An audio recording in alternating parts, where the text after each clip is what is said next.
Good afternoon, Atlanta. This is another wonderful Friday afternoon. You're listening to the new WCEG Network, WCEG Talk Radio. My name is Herman Anderson. I'm one of the co-hosts. My other co-host is Anthony Aiken. And after I go through a little bit of introduction information, Anthony will come up next and also make us aware, give us information on the guests we have today. We have today as our guest Senator Ed Harbison. So let me tell you that, again, we are the Worldwide Community Group. We speak live in the community. We are WCEG Talk Radio, and there are several ways you can watch us live today or stream us. Watch us on YouTube, Facebook, live streaming. You can go to WCEG Network, WCEG Talk Radio. You can go to WC Veterans Today, WCEG Network Today, Veterans Today, WCEG, and those are ways that you can view us, communicate with us today as we move forward into the show.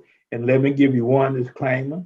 The topics and opinion of those of the show hosts and guests, not WCEG Network. Thank you very much. We hope you enjoy the show. And Anthony, you up next. Well, thank you, Herman. Appreciate it, man. And good, always a pleasure seeing you and being here. Today, I think we're really going to be providing a great service to our listeners worldwide. Today, we're going to have the trifecta of our previous show dealing with veterans that are members of the Georgia Military Hall of Fame. As you recall, 2 weeks ago, we had Tommy Clack and Miss Adams, Sparkle Adams. They were inducted down in Columbus, Georgia. But today, we have that third leg, Mr. Ed Harbison. But before we're doing that, Herman, I think there are a couple of things that I'd like to mention, and you always follow through on them too. Some of the top issues that are facing our veterans today, especially with the shutdown of Afghanistan and soldiers coming back, and how it's going to be affecting them and their families and going into the VA system. And, you know, the research that I'm finding out now, even more than what we had in the past with PTSD and Agent Orange, is dealing with physical handicaps and mental health illnesses. If you notice lately, a lot of pro athletes and high pressure individuals coming out now with their mental health. Well, that's been a major issue for veterans for a long time, and something that has not really gotten a lot of attention. But now we need to even push it more in regards to taking care of their physical disabilities in addition to their mental health.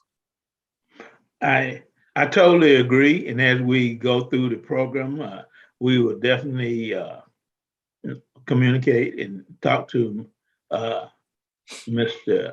Harbison about it, and know what is being done, what has been done, and what we can do in the future to make it better for veterans and their families. I agree. So, like I said earlier, we have with us today Mr. Ed Harbison. How you doing, Mr. Harbison? I'm fine. How are you, sir? How things down there? And tell us where you are today. Right. I'm in Columbus, Georgia today. Okay, you're in Columbus, Georgia today. Well, I tell you what, Senator Harbison, why don't you tell the folks a little bit about you, a little bit about your background, and then Herman and I get into the show today. All right. Thank you very much, Colonel. I'm very appreciative of being here today. And let me say off the top that I'm just really thrilled to always give accolades to our veterans. Thank you for your service, yourself and all veterans concerned, because a lot of times we as a society as a whole neglect to say thank you to our veterans who go to far places to keep us safe here at home. And that's a big deal. My background is once I finished high school, I went to the United States Marine Corps. I joined for the uniform because I was talked into it by a friend of mine. He said that the Marine Corps would be better than Army because of the uniforms. I'm just, and I said, no way, I'm going to do my 2 years and get and come back home and go to college and things like this. He said, no, you're wrong. So as a consequence, he prevailed. And finally I said, okay, I'm going to the Marine Corps because he got a great uniform. We're going to sail on ships, see beautiful girls across the world and that kind of. He just he was the best recruiter the Marine Corps ever had. You know what I mean? And alas and alack, we were in the same company. But 6 months after joining the Marine Corps, I was in Vietnam. Wow. They were shooting at me. And to add insult to injury, I had to pay for the uniform. So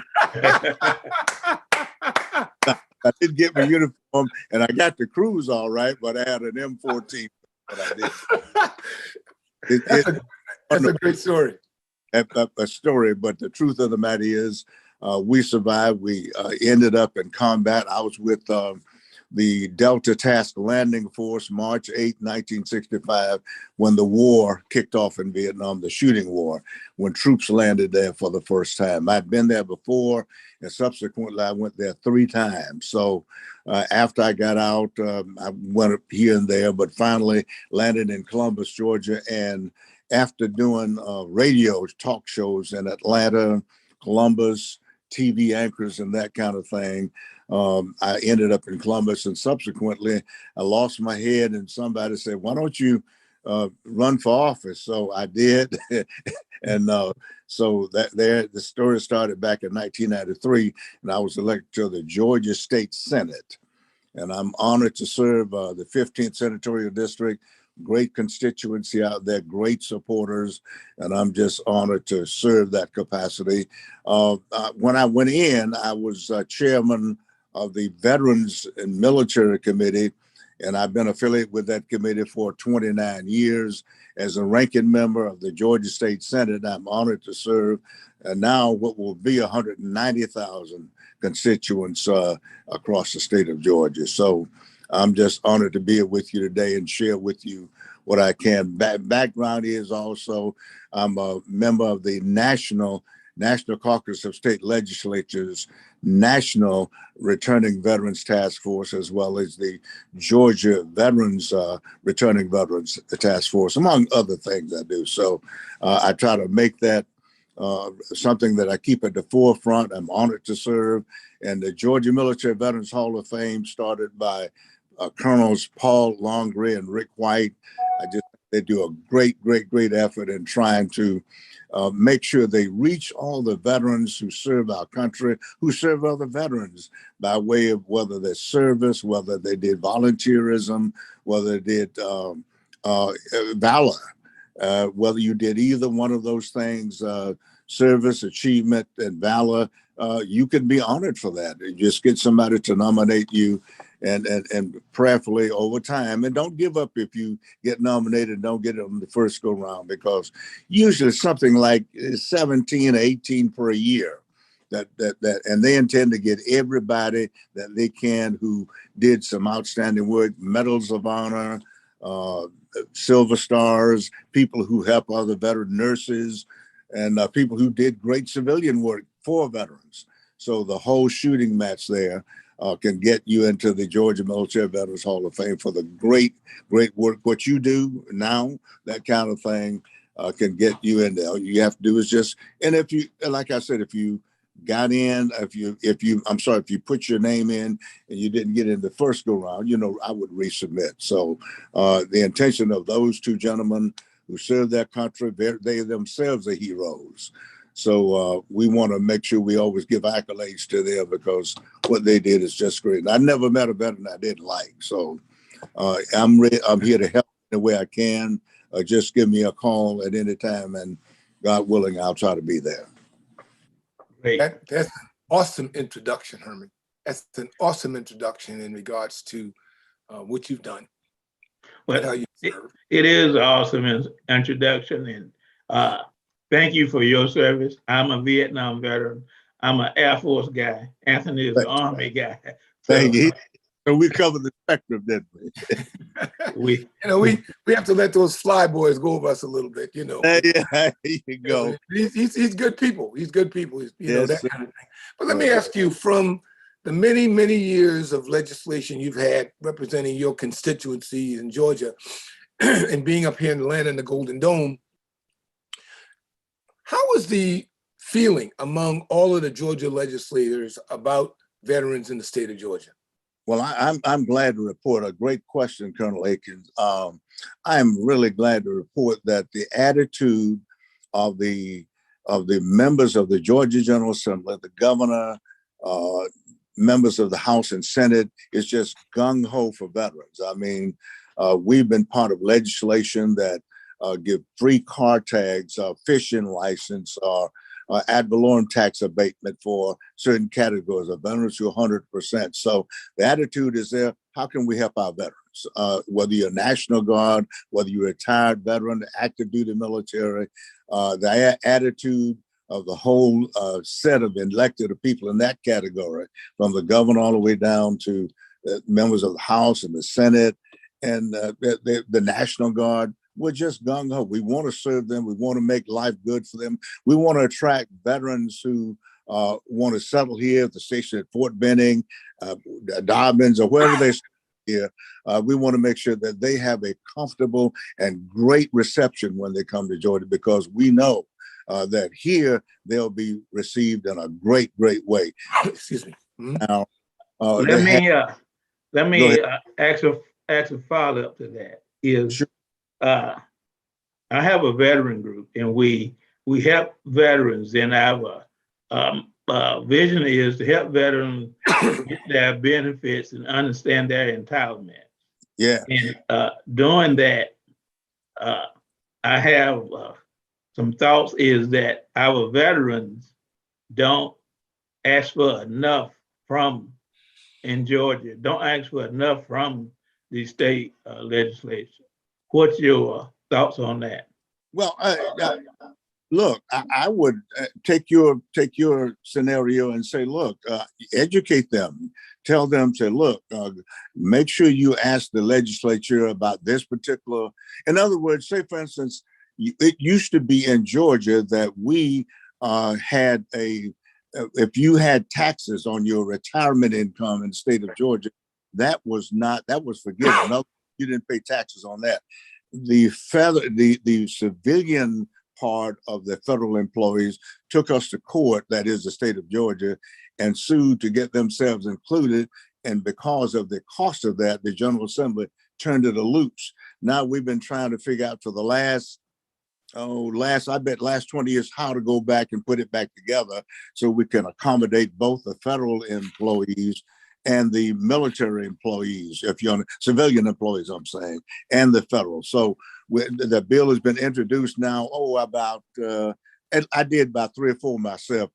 And I think we're just about where we're going to reinstate it to make sure that we can compete with places like Alabama, Mississippi, and surrounding states like that, because a lot of those people do. We have something like 700,000 veterans in the state of Georgia. Correct. And I want to make sure that we say, thank you, we appreciate you. And that's the last kind of cherry on the top of the cake for us, that we get that reinstated, because the court said, if you give it to the military, you got to give it to the civilians. So that's a huge, huge cost for our tax burden. I mean, something like millions and millions of dollars. So we got to find a niche there, even if we have to do it incrementally. That is, for the first year, we forgive 20%, the next year 50%, the next year 75 and 100% till it's covered forever, and that kind of thing. So I believe it's going to happen. I'm optimistic that we're going to do it. And I believe that we have the mindset of members of the General Assembly, who we do have some Vietnam veterans, and there maybe 1 or 2 in the General Assembly right now, but they're for it. They're for it. It's just a matter of finding a way to make it happen. Great. Well, that kind of leads on to something else, Herman. It's kind of a news flasher for me this week, and Mr. Harbison just sparked it. In the state of Georgia, there's a ruling now that you don't pay taxes on your retirement income. He just mentioned that. But now there's also a push on the federal level for a veteran that is 100% unemployable, total and permanent, that under Internal Revenue IRS publication 525, they could actually send a letter to DFAS requesting DFAS to change the code on their retired pay. Yeah. And once that code is changed, they're no longer going to be paying taxes on that retirement pay. The beauty about now already the amount you get for not retirement pay, but for benefit for PTSD or something like that, if you got 100%, that's already non-taxable, right? Right, that's a VA benefit. That's right. Strictly from the veterans side of the house. But That's on the other side of the you house, don't have to pay taxes on that much. no, you do not. But on the other side, where you're, 100% disabled as retirement, total and permanent, and unemployable, according to this IRS publication 525, a veteran needs to submit, and I want our listeners out there that knows veterans that fit this category, that they need to submit a copy of their VA letter indicating that they're 100% disabled, Right. total and permanent, and unemployable. That's one. Number two, they need to submit a copy of their famous DD Form 214, That's right. which gives a track of their service. Right.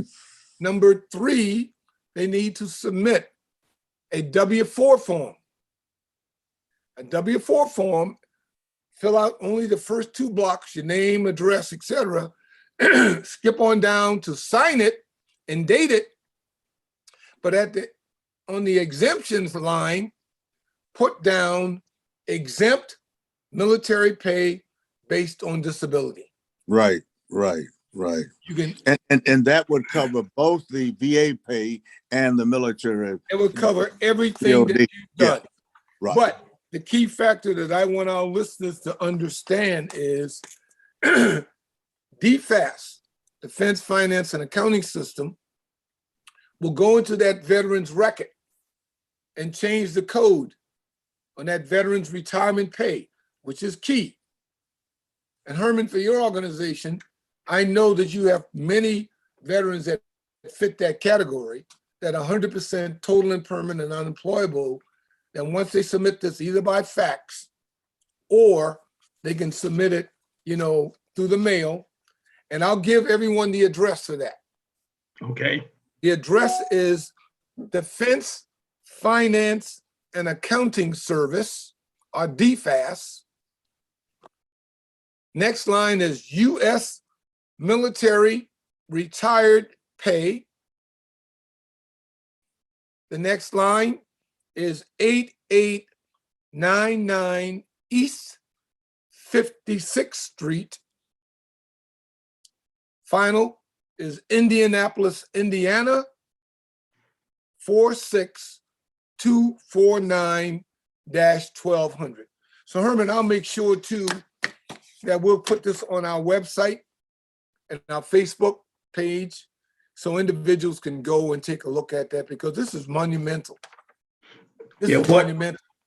I totally agree. We will put it on our website pages, and we in most organizations have a distribution list. So we'll get it out using all our channels that we can to all the veterans and their families. Yeah, so think about the economic uplift this can provide to a family if they go back and DFAS checks the code and say, look, hey, we've been taxing this veteran's pay since he's been 100% disabled. That could be 10 years. That means you got to be compensated for that, because they should have made that code change. But now that you've found that, and the reason I know it, just to let our listeners know, I'm telling you something I just recently did myself. And there's the documentation that I submitted. Great. So this is real. This is not fake. This is real. And it was brought to my attention by other veterans that are in that category to make sure that we share it out there for those that can help themselves and their families. Well, that's, as you know, that's what we have been doing since we started this program.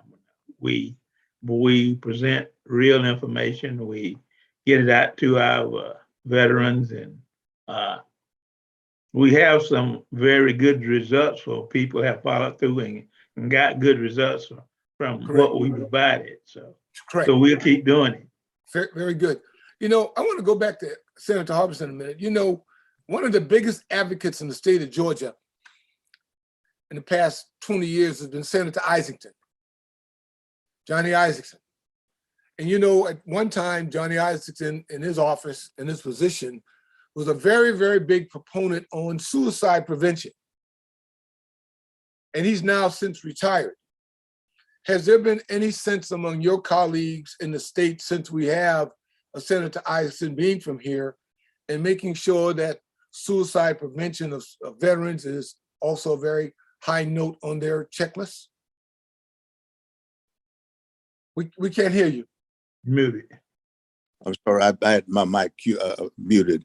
I would feel safe in saying yes, they would be very, very, you're talking about Senators Ossoff and now Warnock and those two senators, but you have representatives as well, like Representative Sanford Bishop here in Columbus, Georgia, and David Scott in the Atlanta area. I'm just saying you have them there, and they are very and acutely aware. I don't know of any member of our delegation, the 14 Congress people that we have up there, that's not acutely aware or attuned to the fact that they need to make sure that we deal with issues like suicide among our veterans, suicide among our military people, our women veterans who are sometimes pressed upon by extenuating circumstances, and they need special. As a matter of fact, I attended a Veterans Trust, Brain Trust event in Washington, D.C. Last year before the COVID, and we dealt with women's veterans, and you have one now in the state of Georgia, an advocate and a person who's specifically assigned with the Veteran Affairs Department of Georgia to deal with women's issues, because that's such a big issue now with all of the suicide stuff and all of the other extenuating circumstances involving women soldiers only and that kind of thing. And I believe that we're dealing with that. I know Mike Roby before. Now we have a new person assigned to the Veteran Affairs Department, a female per se, who's assigned to the Veteran Affairs Department over there. And I believe they are acutely attuned to that kind of thing to help the veteran get their benefits, to bring that to the attention of our Congress people in Washington, D.C., and even the president and his staff.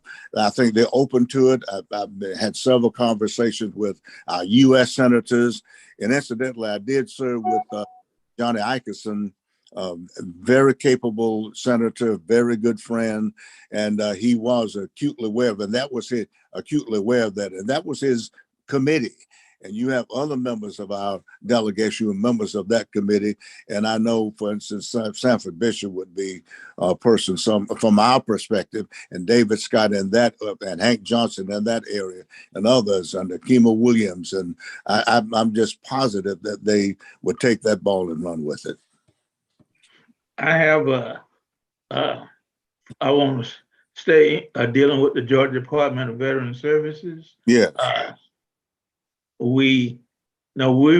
My organization, the name of my organization is Veteran Helping Veterans, and we refer some veterans to the Georgia Department of Veteran Services to start their claims, to get veteran services through the Georgia Department of Veteran Services, because there's not enough claim VSO certified through other organizations, American Legion or DAV or whatever. So some information that I've heard this year and last year is that the state is considering reducing funding the Georgia Department of Veteran Services. And if that is true, I think that's an issue that we need to be aware of, because in my opinion, the Georgia Department of Veteran Services need to have the resources to do more, not less. Sure. I'd not heard that, but if that's the case, I certainly, as a member of I'm the vice chair of the Veterans Military and Homeland Security Committee, and I said I once chaired that for years. I would certainly not be in favor of that unless you're talking about some kind of necessary across the board decrease to facilitate something else. But that's not the word I'm getting now about funding, which should be coming down rather abundantly now because of things like COVID and other things like that. So I just don't see a cutback at this particular time. Now, it could be true, and I'll make sure I investigate it and get it back to you by way of email or something, but I just don't see that happening right now. Thank you. Especially, you got people, look, we just ended a 20-year war in Afghanistan and that kind of thing. So I just don't see us cutting back at this crucial time. Thank you. I do have one. Appreciate that. Yeah, that's good response. You know, over the past several years, the Atlanta VA has not gotten very good press in regards to services. It could be a number of things: personnel, administrative staff, healthcare, et cetera, et cetera. Does and right now, the last reading that I read on it in regards to its level of competency or support was at level 1, which is the lowest number, 5 being the highest. Does the Georgia legislation have any influence or input to the selection of the director of the Atlanta VA, since we have 700,000 veterans, you know, in the state of Georgia and a whole large number here in the city of Atlanta and the surrounding area? Do you have any input into the selection of that particular position, director, for some stability in that particular facility? And now, directly input, no, that's a federal issue.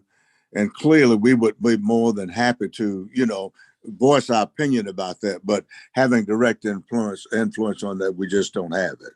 Not direct. But you can have some input to the process. No doubt about it, and we'll do.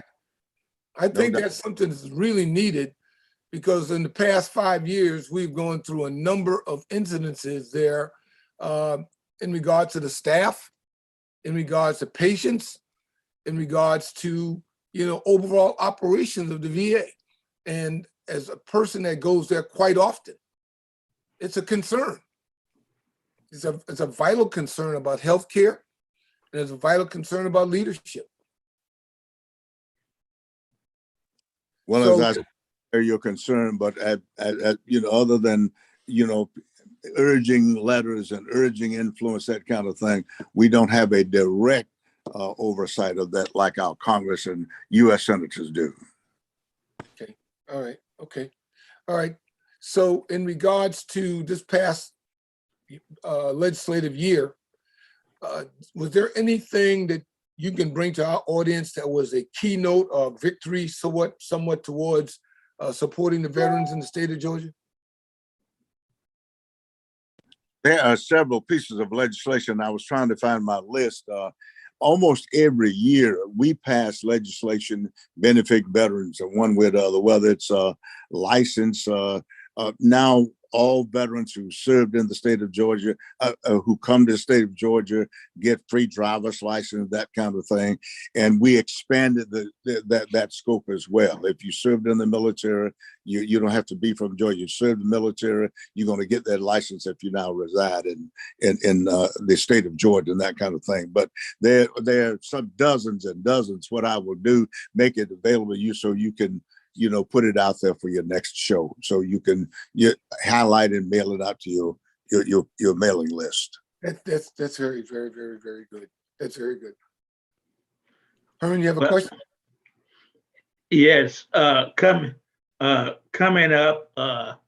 Well, this, I have to get my time right. January will be the next. Starting in January will be the next session, right? And so I deal with people like Mike Glenn, Deborah Baysmore, and some other people in Metro. And some of the information, some of the the information and encouragement that have received from them. If veterans, if we have a veteran issue and we prepare it and present it, you guys will make sure that it get through. So you have any comments on that? Yeah, if it's especially it's got to go to the House first or the Senate first, and then pass to the other House and go through the committee process. Clearly, I will have a role in that, and clearly I would be very aware now that we've introduced. But even before, if it's concerning a veteran, we'll make sure that we deal with it and get it through and try our best. If we have to do it over 2 terms, get it through and get it done, because it is of vital importance. Members of the National Guard even have great benefits now, just like our veterans do. If you served in the military and your MOS was whatever, truck driver, whatever, you can come out and apply that to the field that you're matriculating in college. Now, even technical college will give you credit for the courses or the job that you held in the military. That's another expansion, and it's much needed. I mean,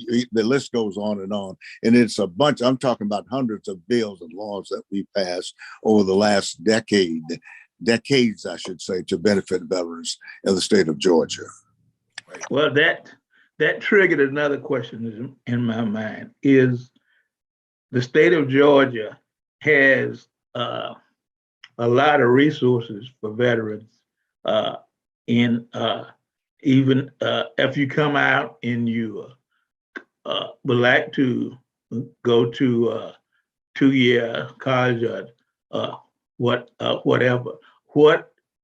Since I've been dealing with this, what I've found out, a lot of veterans are not aware of all the resources that are aware through the Georgia Department of Veteran Services. And would it be possible for which I guess it does happen, to put more emphasis on just letting veterans know what is available, like resources, fairs, which I think already happened, but I think that there should be more effort in making sure you get to veterans. Clearly, you're on the right track with that. We got to do everything we can, but this is a problem. Let me tell you what the problem is. There are, I'll bet, 100 organizations throughout the state of Georgia that are doing one little sector of something to help veterans. One is the Returning Veterans Task Force.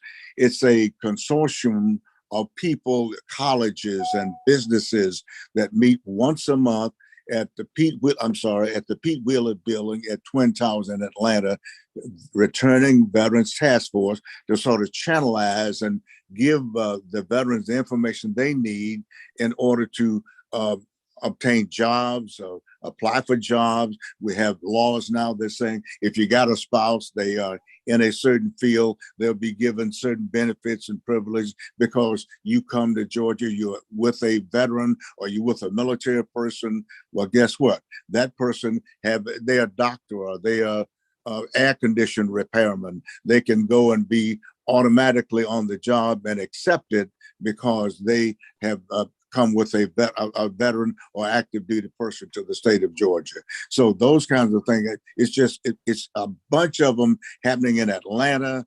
The Returning Veterans Task Force nationally that I'm affiliated with, they're at every post in the state of Georgia.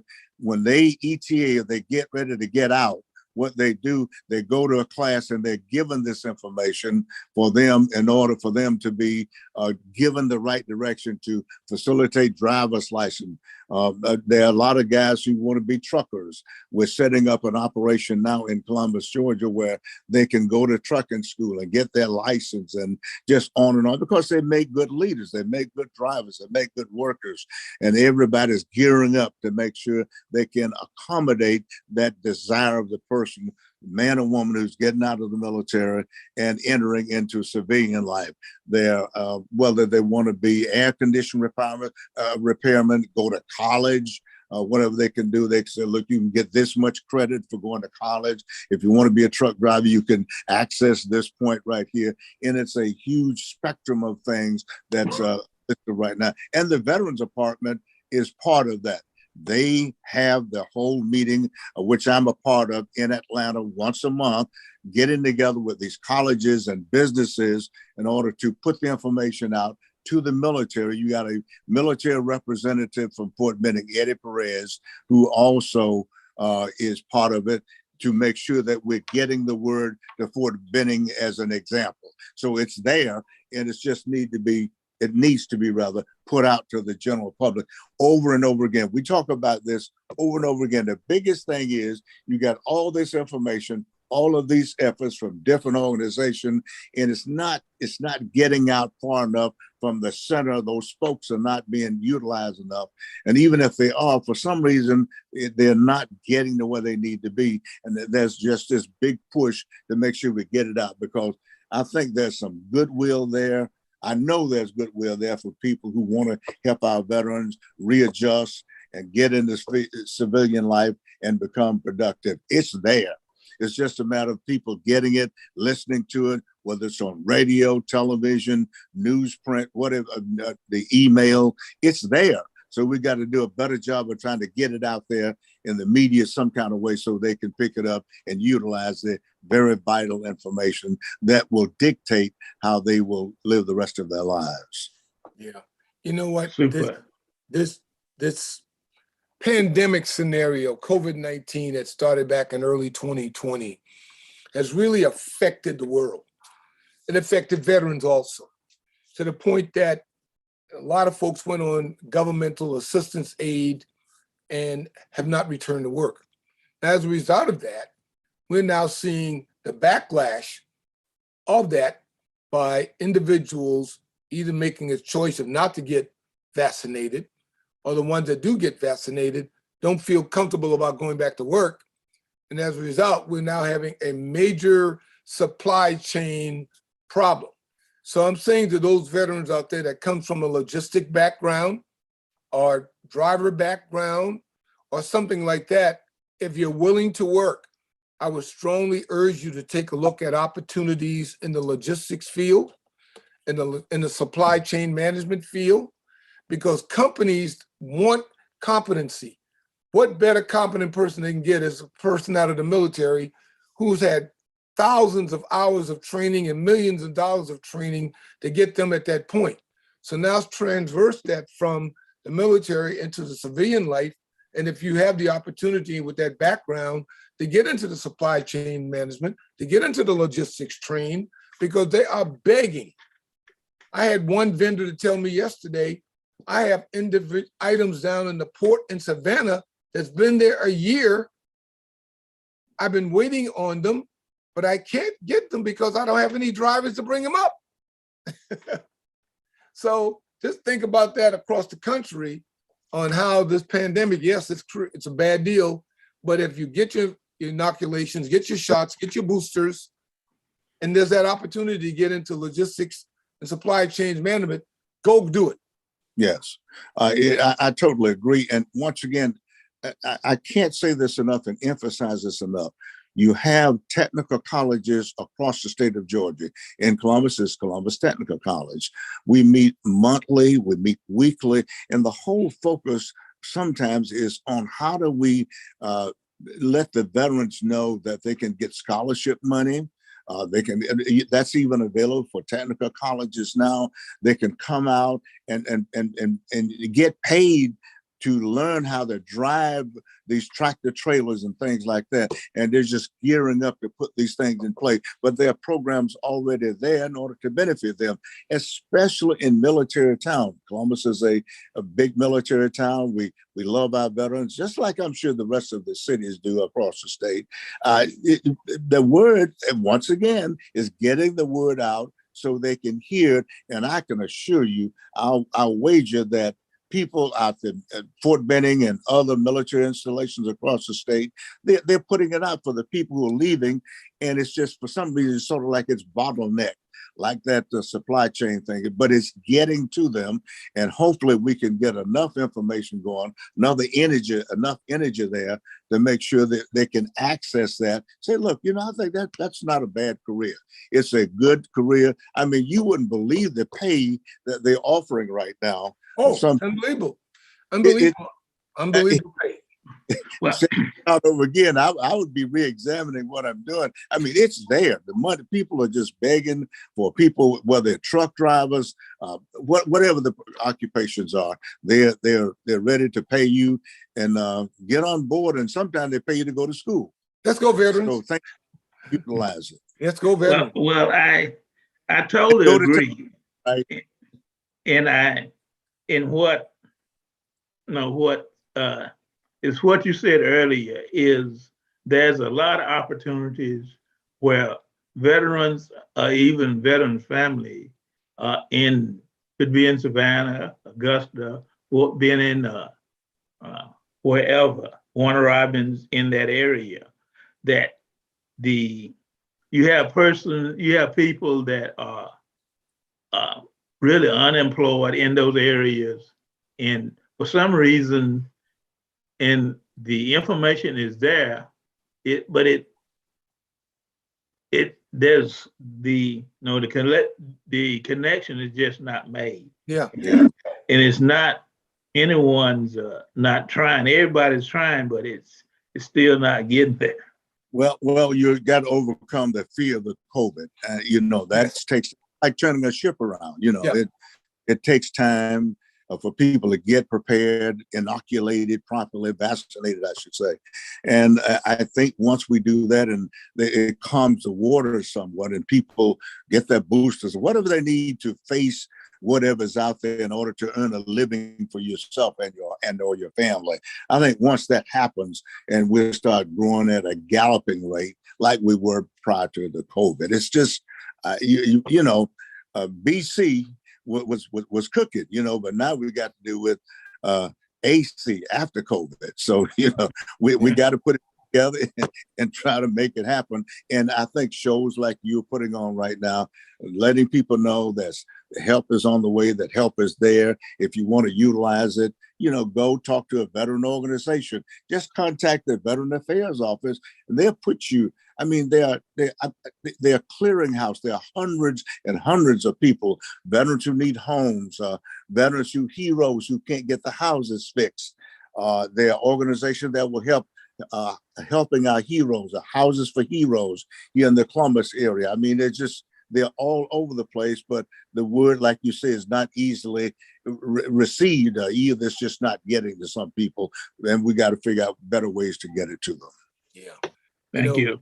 Let me let our listeners know that you are listening to WCEG Talk Radio, the WCEG Network. This is Veterans Today, and I'm Herman Anderson, one of the co-hosts. The other co-host is Anthony Aiken, and our guest today is Senator Ed Harbison, and we are having a great conversation and sharing information. We're going to continue to do that. You can follow us on Twitter, like us on Facebook, and you can go to hashtag WCEG Network, hashtag WCEG Network Radio, and hashtag Veteran Today to follow us and get this good information. So let me ask you, Mr. Senator Harbison, let me ask you a question.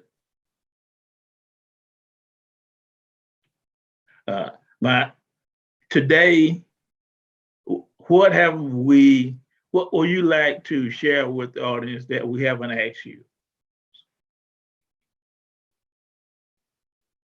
You're on mute. You're on mute. That's pretty good. One of the things I would like for us to sort of refocus on in an ad hoc or focus kind of sense is the plight of our women veterans. I know that we sort of take it for granted that when we say veterans, it's it's accepted across the board that we're talking about all veterans. But I think we need to look at it in the context that women veterans have special needs, and they do. There's some traumatic incidences going on in our military that's affecting negatively a lot of our women veterans who complain about it, and a lot of them feel that it's not enough people paying attention to what their concerns are. You got to look at it. You got to deal with it as members of the military.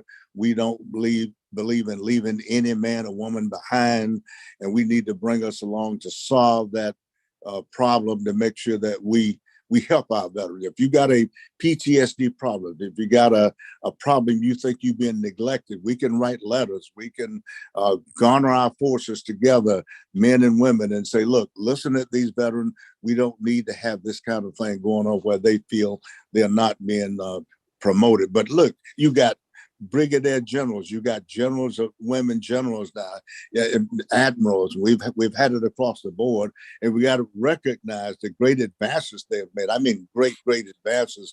When I was in the Marine Corps, there were not very many, unless they were in the nursing corps, a lot of Marine women. Now I understand they got female drill instructors.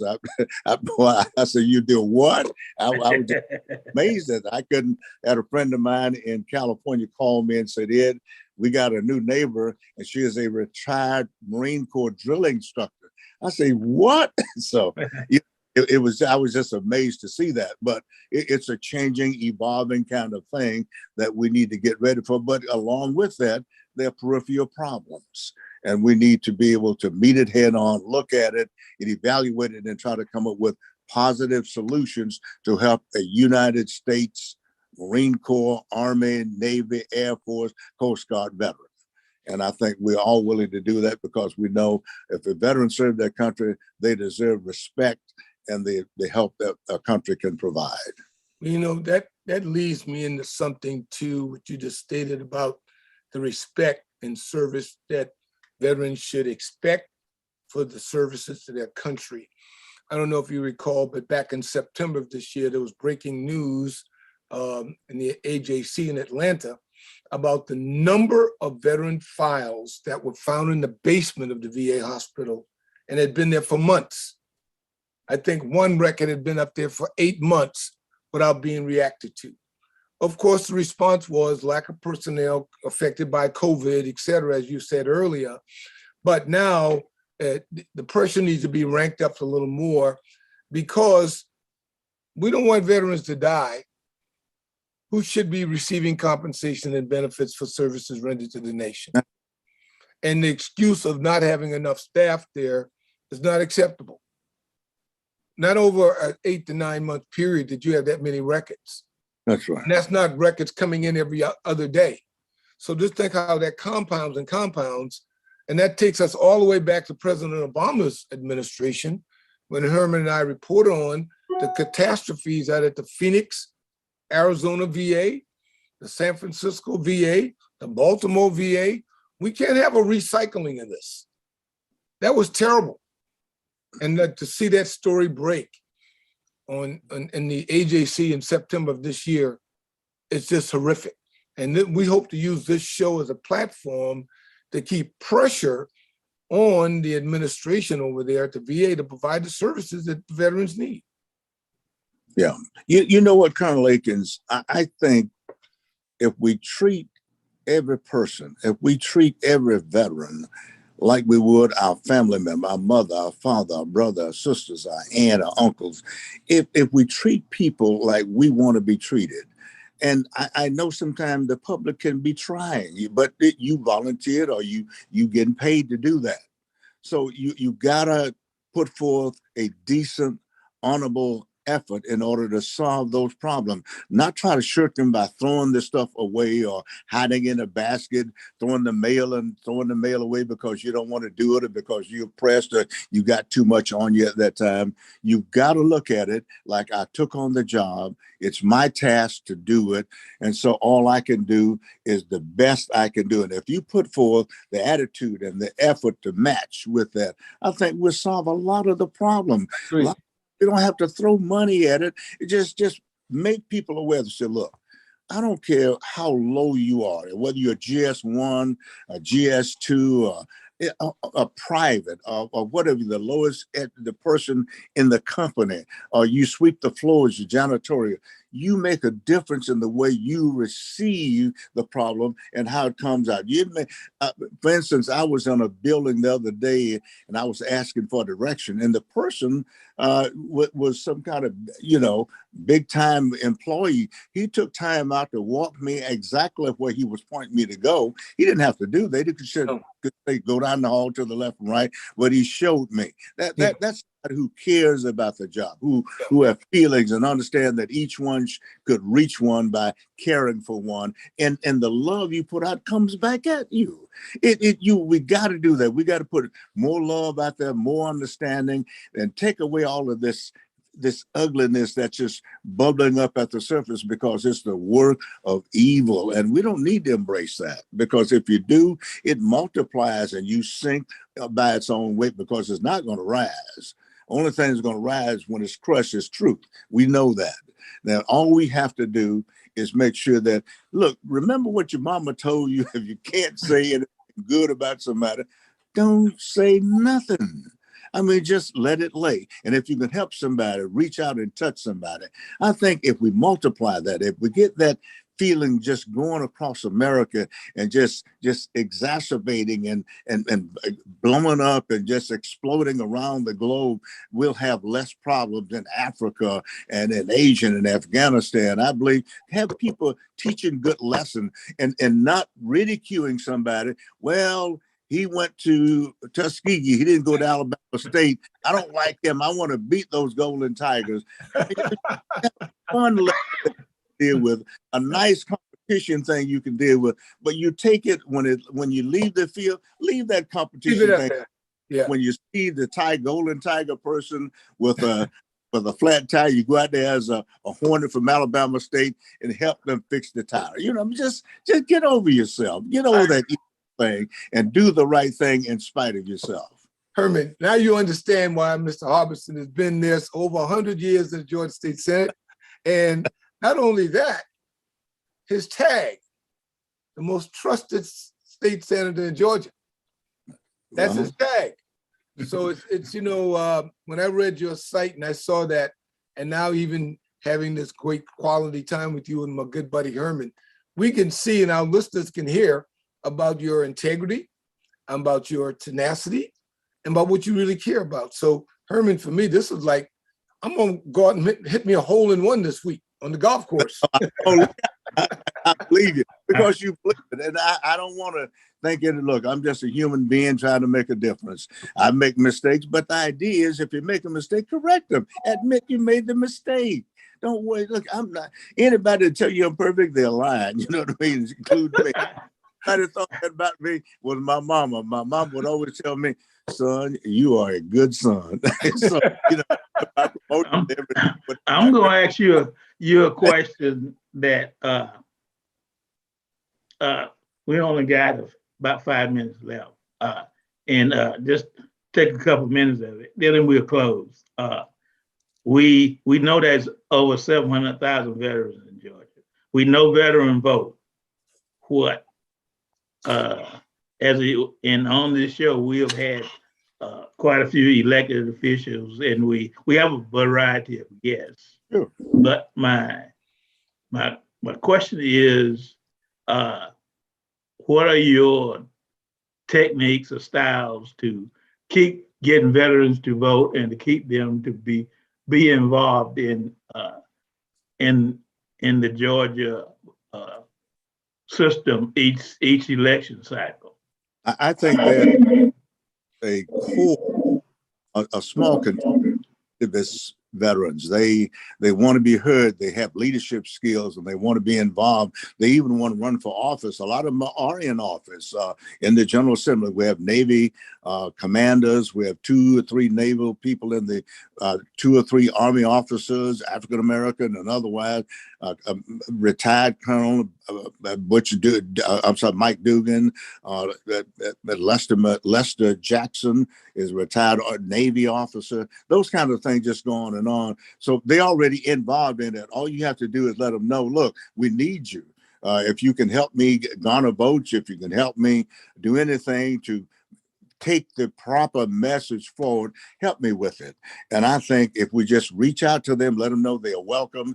And look, sometimes, retired officers or even retired soldiers, they got that attitude, that I can get it done, and use that attitude, use it, you know what I mean? And a lot of times they will approach you and think that you think you're more than what you are, other than a public servant, which I know I am.